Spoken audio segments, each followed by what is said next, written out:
নমস্কার বন্ধুরা, job tutorial academy চ্যানেলে সবাইকে স্বাগত জানিয়ে তোমাদের প্রত্যেককেই আমি দিতে চলেছি এই মুহূর্তে একটি নতুন সরকারি চাকরির আপডেট।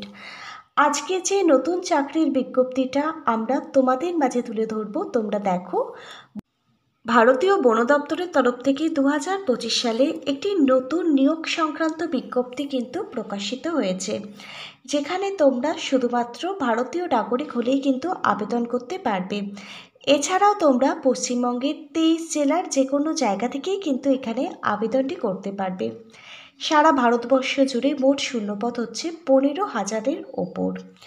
এখানে বিভিন্ন পোস্টের জন্য কিন্তু বিভিন্ন শিক্ষাগত যোগ্যতায় নিয়োগ করানো হচ্ছে।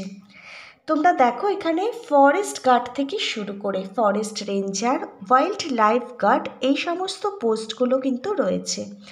তুমি যদি শুধুমাত্র মাধ্যমিক ক্লাস 10 পাস করে থাকো, তোমার জন্য এখানে কিন্তু ভ্যাকেন্সি রয়েছে। আবার যারা উচ্চ মাধ্যমিক এবং গ্র্যাজুয়েশন কমপ্লিট করেছো, তাদের জন্যও কিন্তু এখানে বিভিন্ন ধরনের পোস্ট রয়েছে। তবে বিভিন্ন শিক্ষাগত যোগ্যতা অনুযায়ী যেমন বিভিন্ন ধরনের পোস্ট রয়েছে, আবার বিভিন্ন শিক্ষাগত যোগ্যতা অনুযায়ী বিভিন্ন পোস্টে আবার বিভিন্ন ধরনের কিন্তু বেতন থাকছে তোমাদের জন্য প্রত্যেক মাসে। মেল এবং ফিমেল তোমরা প্রত্যেকটা ক্যান্ডিডেটই কিন্তু এখানে আবেদনের যোগ্য। এখানে নভেম্বর মাসের সেকেন্ড উইক থেকে কিন্তু আবেদনটি শুরু হচ্ছে। প্রিয় ক্যান্ডিডেট, চলো তাহলে তোমাদের প্রত্যেককেই আমি দেখিয়ে দিচ্ছি প্রকাশিত হওয়া অফিসিয়াল বিজ্ঞপ্তিটা। তোমরা প্রত্যেকে অনস্ক্রিনে প্রকাশিত হওয়া অফিসিয়াল বিজ্ঞপ্তিটা দেখতে পাচ্ছ। তোমরা দেখো, বন দপ্তরের তরফ থেকে 2025 সালে নভেম্বর মাসেই কিন্তু এই নতুন বিজ্ঞপ্তিটা প্রকাশিত হয়েছে। সারা ভারতবর্ষ জুড়ে 15,500টি কিন্তু শূন্যপদ রয়েছে। এবারের আবেদনটি কিন্তু তোমাদের সম্পূর্ণটাই অনলাইনে করতে হবে। কোনো প্রকার অফলাইন আবেদনই কিন্তু এখানে গ্রহণযোগ্য হবে না। তোমরা দেখো, এখানে 3 ধরনের পোস্টের নতুন নিয়োগের জন্যই কিন্তু বিজ্ঞপ্তি প্রকাশিত হয়েছে। 3 ধরনের পোস্টের মধ্যে থেকে প্রথম পোস্টটা হচ্ছে ফরেস্ট গার্ড, যাকে বলা হয় বন সহায়ক। এই বন সহায়ক পোস্টের জন্য 5,700টি কিন্তু ভ্যাকেন্সি রয়েছে সারা ভারতবর্ষ জুড়ে।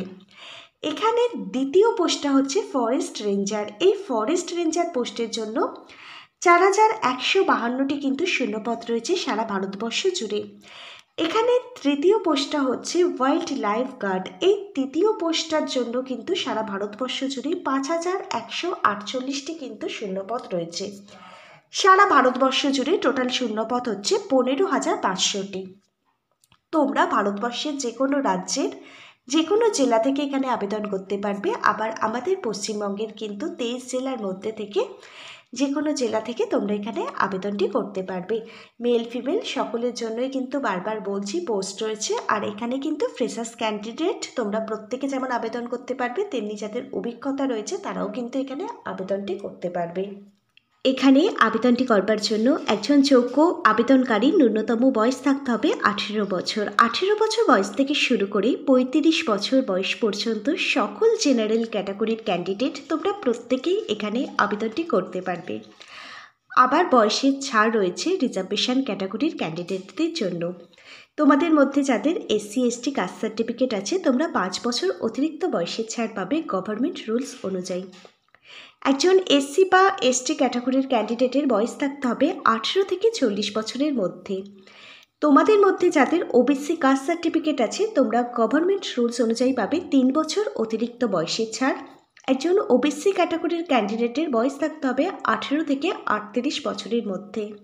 তাহলেই তোমরা এখানে আবেদনটি করতে পারবে।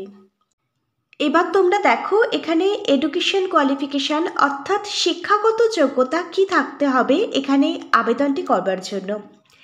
এখানে 3 ধরনের পোস্টের মধ্যে তোমরা যারা ফরেস্ট গার্ড পোস্টে আবেদন করবে, তুমি যদি ন্যূনতম 12 পাস মানে উচ্চ মাধ্যমিক পাস করে থাকো, তাহলে তুমি কিন্তু ফরেস্ট গার্ড পোস্টের জন্য আবেদনটি করতে পারবে। কোনো রকম অভিজ্ঞতা মানে এক্সপিরিয়েন্সের কিন্তু প্রয়োজন হচ্ছে না ফরেস্ট গার্ড পোস্টে আবেদনের জন্য। এবার দেখো, এখানে দ্বিতীয় পোস্টটা হচ্ছে ফরেস্ট রেঞ্জার। এই পোস্টে আবেদনটি করবার জন্য তুমি যদি গ্র্যাজুয়েশন মানে স্নাতক ডিগ্রি কমপ্লিট করে থাকো যে কোনো সাবজেক্ট নিয়ে, তাহলেই তুমি আবেদন করতে পারবে। এবং এর সাথে কিন্তু তোমাকে কম্পিউটার জানতে হবে আবেদনটি করবার জন্য। তোমরা দেখো এখানে তৃতীয় পোস্টটা হচ্ছে ওয়াইল্ড লাইফ গার্ড। এই ওয়াইল্ড লাইফ গার্ড এই পোস্টে আবেদনটি করবার জন্য তুমি যদি ক্লাস 10 পাশ করে থাকো এবং তার সাথে যদি তোমার ড্রাইভিং লাইসেন্স থেকে থাকে তাহলেই তুমি কিন্তু এই ওয়াইল্ড লাইফ গার্ড এই পোস্টটির জন্য আবেদনটি করতে পারবে। এখানে 3টে পোস্টের জন্যই কোনো রকম কিন্তু অভিজ্ঞতা মানে এক্সপিরিয়েন্সের প্রয়োজন হচ্ছে না, সম্পূর্ণ ফ্রেশার্স ক্যান্ডিডেট প্রত্যেকেই তোমরা আবেদনের যোগ্য। এবার তোমরা দেখো এখানে কত টাকা তোমাদের প্রত্যেক মাসে স্যালারি দেওয়া হবে। তোমরা দেখো এখানে যেটার জন্য প্রত্যেকটা মানুষ প্রতি মাসে কাজ করে থাকে। তোমরা দেখো তোমাদের মধ্যে যারা ফরেস্ট গার্ড এই পোস্টে আবেদন করবে যদি চাকরি পাও প্রত্যেক মাসে 25,000 টাকা থেকে 32,000 টাকা পার মান্থ তোমাদের জন্য স্যালারি থাকছে। তোমরা যারা ফরেস্ট রেঞ্জার পোস্টে যদি চাকরি পাও তোমাদের জন্য 27,000 টাকা থেকে শুরু করে 35,000 টাকা প্রত্যেক মাসে কিন্তু স্যালারি থাকছে।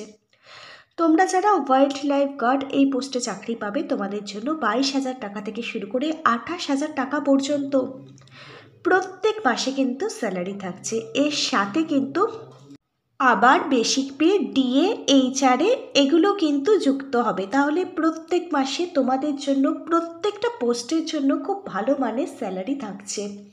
সুবর্ণ সুযোগ রয়েছে তোমাদের সবার জন্য। অবশ্যই কিন্তু যোগ্য ক্যান্ডিডেটরা এখানে আবেদন করে দিও। তোমরা দেখো এখানে সিলেকশন প্রসেস অর্থাৎ নিয়োগ প্রক্রিয়া কি থাকছে তোমাদের জন্য। সবার প্রথমে তোমাদের রিটেন এক্সাম দিতে হবে মানে লিখিত পরীক্ষা। লিখিত পরীক্ষার জন্য আমি কিছু গুরুত্বপূর্ণ বই ট্যাগ করে দিচ্ছি। প্রত্যেকটা বইতে প্রত্যেকটা বিষয় কিন্তু কভার করা থাকবে। আবেদন প্রক্রিয়া শেষ হওয়ার পর কিন্তু খুব একটা বেশি দিন সময় পাবে না লিখিত পরীক্ষার জন্য। যারা আবেদন করবে এখন থেকে পরীক্ষার জন্য প্রস্তুতি আরম্ভ করে দাও। আর আমার দেওয়া লিঙ্কে ক্লিক করে যদি তোমরা বইগুলো পারচেস করো প্রত্যেকটা বইতে পেয়ে যাবে প্রচুর পরিমাণে কিন্তু ডিসকাউন্ট, যেটা বাইরে থেকে বই পারচেস করলে পাবে না। তোমাদের অন্য কোথাও পড়তে যাওয়ার প্রয়োজন হবে না। তোমরা বাড়িতে বসেই কিন্তু পরীক্ষার জন্য এই বইগুলো থেকে তৈরি হতে পারবে। আশা রাখবো তোমাদের আগামীর এক্সাম খুব ভালো হবে। এবার দেখো রিটেন এক্সাম লিখিত পরীক্ষায় যারা পাশ করে যাবে তোমাদের কিন্তু ফিজিক্যাল টেস্ট নেওয়া হবে। এই ফিজিক্যাল টেস্টের ব্যাপারটা একটু আমি তোমাদেরকে ক্লিয়ারভাবে বুঝিয়ে বলে দিচ্ছি। তোমরা দেখো এখানে তোমরা মেল এবং ফিমেল প্রত্যেকটা ক্যান্ডিডেটই কিন্তু আবেদন করতে পারছো। আজকে আমি ভিডিও শুরুতেই বলে দিয়েছি ফিজিক্যাল টেস্টটা তোমরা যারা ফরেস্ট গার্ড পোস্টে আবেদন করবে শুধুমাত্র তাদেরকেই দিতে হবে।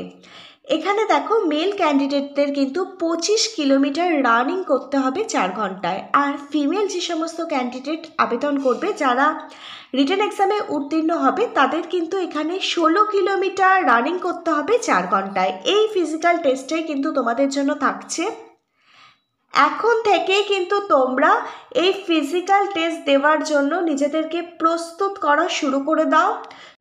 তোমরা কিন্তু ফিজিক্যাল টেস্ট দেওয়ার জন্য এখন থেকেই কিন্তু দৌড়ানোটা প্র্যাকটিস করো। তোমরা তোমাদের বাড়ির আশেপাশে কোনো জায়গায় কিন্তু মাঠ খুঁজে নাও, সকালবেলা উঠে প্রতিদিন তোমরা দৌড়ানো প্র্যাকটিস করো। তার সাথে তোমরা টাইমিংটা মেনটেন করো যে কতক্ষণ তোমরা দৌড়াচ্ছ। তাহলেই কিন্তু তোমরা এই ফিজিক্যাল টেস্ট দেওয়ার জন্য নিজেদেরকে তৈরি করতে পারবে। রিটেন এক্সামে যারা পাশ করবে তাদের কিন্তু এই ফিজিক্যাল টেস্টটা কিন্তু দিতে হবে।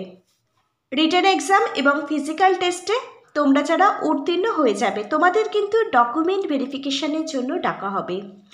কোন কোন ডকুমেন্ট ভেরিফিকেশান করা হবে, কোন কোন ডকুমেন্ট তোমাদের সঙ্গে করে নিয়ে যেতে হবে তার লিস্ট কিন্তু অফিসিয়াল বিজ্ঞপ্তির মধ্যে প্রকাশিত হয়েছে। আমি তোমাদের দেখিয়ে দিচ্ছি। তোমরা দেখো এখানে তোমাদের মাধ্যমিক, উচ্চ মাধ্যমিক, গ্র্যাজুয়েশন পাসের রেজাল্ট এবং সার্টিফিকেট।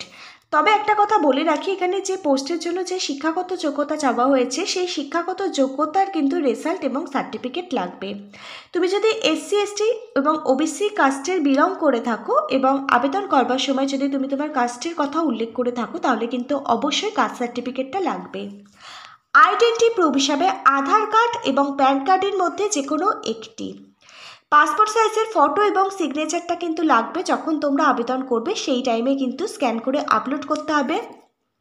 রেসিডেন্সিয়াল সার্টিফিকেটটাও কিন্তু তোমাকে স্ক্যান করে আপলোড করতে হবে। আর এখানে কিন্তু তোমার ড্রাইভিং লাইসেন্সটাও লাগবে। এবার বলে রাখি, এই সমস্ত ডকুমেন্টগুলো তোমরা যখন অনলাইনে ফর্ম ফিল আপ করবে, স্ক্যান করে আপলোড করবে, আর রিটেন এক্সাম ফিজিক্যাল টেস্টে যদি তুমি উত্তীর্ণ হয়ে যাও, ডকুমেন্ট ভেরিফিকেশান করবার সময় কিন্তু প্রত্যেকটা অরিজিনাল কপি কিন্তু নিয়ে যাবে। ইন্টারভিউ এবং ডকুমেন্ট ভেরিফিকেশানের সময় কিন্তু প্রত্যেকটা ডকুমেন্ট ভেরিফিকেশান করা হবে। প্রত্যেকটা ডকুমেন্টে যেমন অরিজিনাল কপি নিয়ে যাবে, সঙ্গে এক কপি কিন্তু জেরক্স কপিও নিয়ে যাবে। রিটেন এক্সাম মানে লিখিত পরীক্ষা, ফিজিক্যাল টেস্ট এবং ডকুমেন্ট ভেরিফিকেশান, এই তিনটে ধাপের ওপর ভিত্তি করেই যাদের যোগ্য বলে বিবেচিত করা হবে তাদের নামের ফাইনাল মেরিট লিস্ট কিন্তু প্রকাশিত করে দেওয়া হবে অফিসিয়াল ওয়েবসাইটে। অফিসিয়াল ওয়েবসাইটটির মধ্যে যাদের নাম থাকবে তারাই কিন্তু এখানে চাকরিটা পেয়ে যাবে। এবার দেখো তোমরা এখানে কিভাবে আবেদনটি করবে। আবেদনটি কিন্তু সম্পূর্ণটাই তোমাদের অনলাইনেই করতে হবে। প্রিয় ক্যান্ডিডেট, তোমরা প্রত্যেকেই অনস্ক্রিনে অফিসিয়াল ওয়েবসাইটটা দেখতে পাচ্ছ। তোমরা দেখো www.forest.gov.in, এই অফিসিয়াল ওয়েবসাইট ভিজিট করেই কিন্তু তোমাদের এখানে অনলাইনের মাধ্যমে আবেদনটি কমপ্লিট করতে হবে। সারা ভারতবর্ষ জুড়েই কিন্তু এই নিয়োগ প্রক্রিয়াটি চলছে। এখানে কিন্তু সম্পূর্ণটাই পার্মানেন্ট পোস্টে নিয়োগ করানো হচ্ছে। এটা কিন্তু একদম সম্পূর্ণভাবে একটি স্থায়ী পদে গভর্নমেন্ট চাকরির বিজ্ঞপ্তি। কোনো রকমভাবেই কিন্তু এখানে কন্ট্রাকচুয়াল ভিত্তিক চাকরির বিজ্ঞপ্তি কিন্তু এটি নয়। এবার তোমরা দেখে নাও কবে থেকে এখানে আবেদনটি শুরু হচ্ছে এবং আবেদনের লাস্ট ডেট কী রয়েছে। অফিসিয়াল বিজ্ঞপ্তিটার মধ্যে কিন্তু সম্পূর্ণ শিডিউল প্রকাশিত করে দেওয়া হয়েছে। তোমরা দেখো এখানে নভেম্বর 2025-এ কিন্তু নিয়োগ বিজ্ঞপ্তিটা প্রকাশিত হয়েছে, আর নভেম্বর মাসের মিডিল থেকেই কিন্তু এখানে আবেদনটি শুরু হচ্ছে। এখানে ডিসেম্বর মাসের সেকেন্ড উইক পর্যন্তই কিন্তু আবেদন প্রক্রিয়াটি চলবে। এখানে সবার প্রথমে লিখিত পরীক্ষা হবে, তার জন্য অ্যাডমিট কার্ড প্রকাশিত হবে নতুন বছর জানুয়ারি মাসে, অর্থাৎ 2026 সালের জানুয়ারি মাসে তোমরা কিন্তু লিখিত পরীক্ষার জন্য অ্যাডমিট কার্ডটি ডাউনলোড করতে পারবে। 2026 সালের ফেব্রুয়ারি মাসে তোমাদের জন্য কিন্তু রিটেন এক্সাম থাকছে, আর 2026 সালের মার্চ মাসে কিন্তু লিখিত পরীক্ষার জন্য যে মেরিট লিস্ট সেটা কিন্তু প্রকাশিত করে দেওয়া হবে। এই হচ্ছে সম্পূর্ণ ইম্পর্টেন্ট ডেটস, যার শিডিউলটা কিন্তু অফিসিয়াল বিজ্ঞপ্তির মধ্যে প্রকাশিত হয়ে গেছে। আশা রাখবো প্রত্যেকটা যোগ্য ক্যান্ডিডেট তোমরা এখানে আবেদন করবে। তোমাদের জন্য কিন্তু একটা সুবর্ণ সুযোগ এসেছে বলতে পারো। কেউ এই সুযোগটা মিস করো না, প্রত্যেকেই আবেদন করে দেওয়ার চেষ্টা করবে। আজকে তাহলে এখানে এই পর্যন্তই। আজকের ভিডিওটা যদি তোমাদের কাছে একটি ইনফরমেটিভ ভিডিও বলে মনে হয় অবশ্যই কিন্তু একটি লাইক করে দিও। Hare Krishna, Radhe Radhe, thank you universe, ধন্যবাদ সবাইকে।